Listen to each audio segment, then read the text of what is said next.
নমস্কার বন্ধুরা, আমার ইউটিউব চ্যানেলে তোমাদের স্বাগত।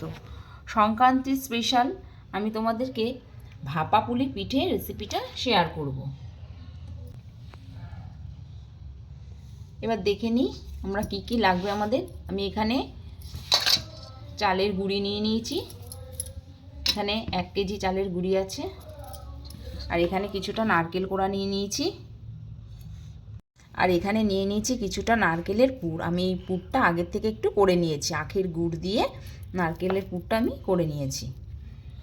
আর এখানে নিয়ে নিয়েছি 1 কেজি গরুর দুধ। আমি এর মধ্যে একটু নুন দিয়ে দিচ্ছি।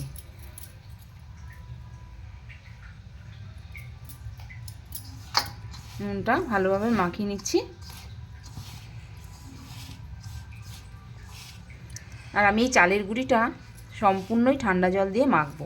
ঠান্ডা জল দিয়ে মাখলে খুব নরম থাকে। বাসিও যদি তোমরা পিঠে খাও ততদিন পর্যন্ত নরম থাকবে, পরের দিনও নরম থাকবে। আমি এটা ঠান্ডা জলে মেখে নিচ্ছি।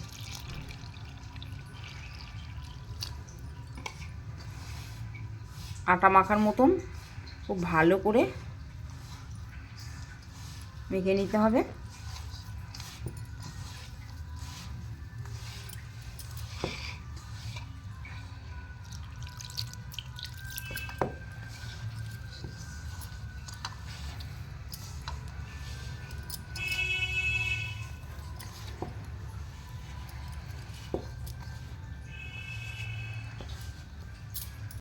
আমি এইভাবে চালের গুঁড়িটা মেখে নিয়েছি ঠান্ডা জলে।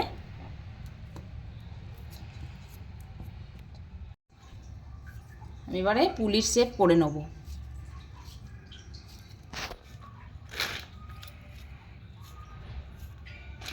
একটু চালের গুঁড়ি হাতে নিয়ে নিচ্ছি।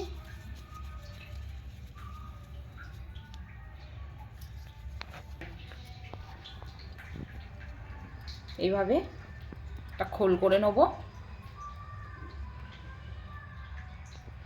আমি এখানে নারকেলের পুরটা, নারকেল কোড়াগুলো দিয়ে দিচ্ছি। এবার এইভাবে দুটো মুখ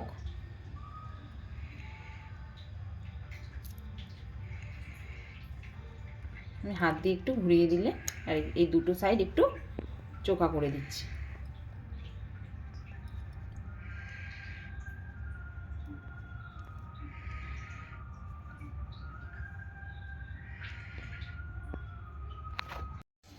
আমি এইভাবে আরও একটা করে নিচ্ছি।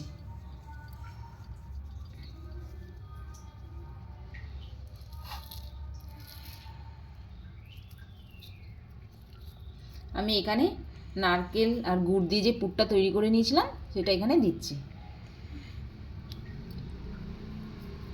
প্রথমে আমি শুকনো নারকেল দিয়ে একটা করলাম, আর এটা গুড় দিয়ে পুর করে নিয়েছি, এভাবে একটা করেছি।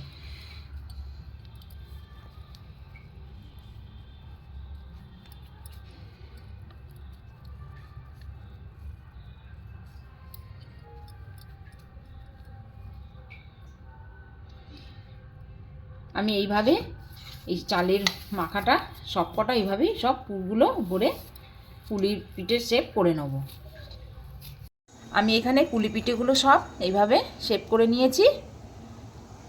এদিকে আমি গ্যাসে গরম জল করতে বসিয়ে দিয়েছি, জলটা ফুটে ভাপ উঠছে। আমি এই ধরনের একটা ঝাঁঝরি বাটি ওপরে বসিয়ে দিলাম। এবার আমি পিঠেগুলো একটা একটা করে সব দিয়ে দিচ্ছি।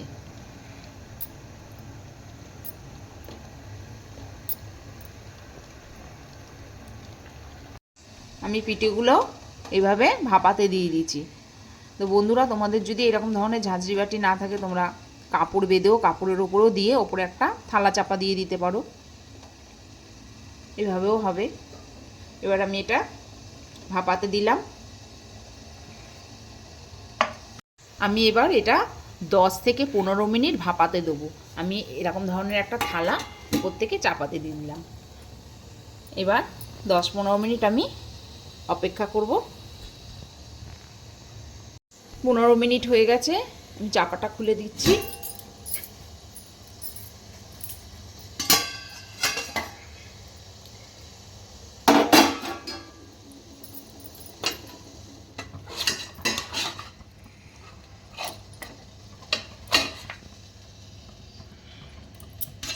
পিঠেগুলো সুন্দর সিদ্ধ হয়ে গেছে। পিঠেগুলো আমি এভাবে বাটিতে একটা ঢেলে নিয়েছি। যে দুধটা দেখিয়েছিলাম, এখানে দুধটা আমি ভালো করে ফুটিয়ে নিয়েছি।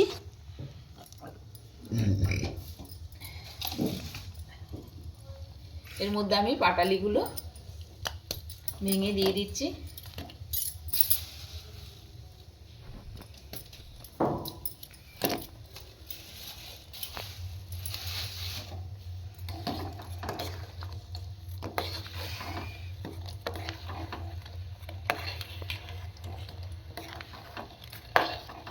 পাটালিটা দুধে মিশে গেলে আমি পুলি পিঠেগুলো এটার মধ্যে দিয়ে দেবো।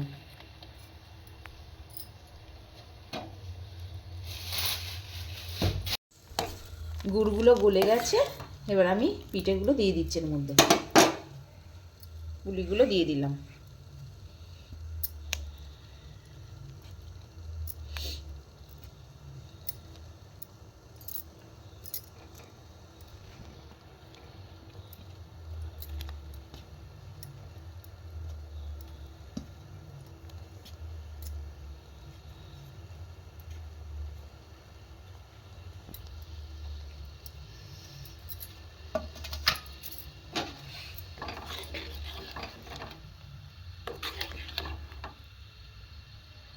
এবার দুধে এটা সিদ্ধ হতে দেব।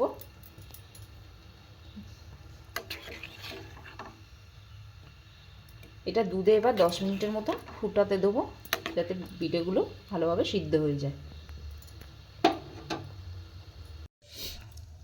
এখানে 10 মিনিট পুলিটা দুধে সিদ্ধ হয়ে গেছে। এটা হয়ে গেছে, এবার আমি নামিয়ে দিচ্ছি।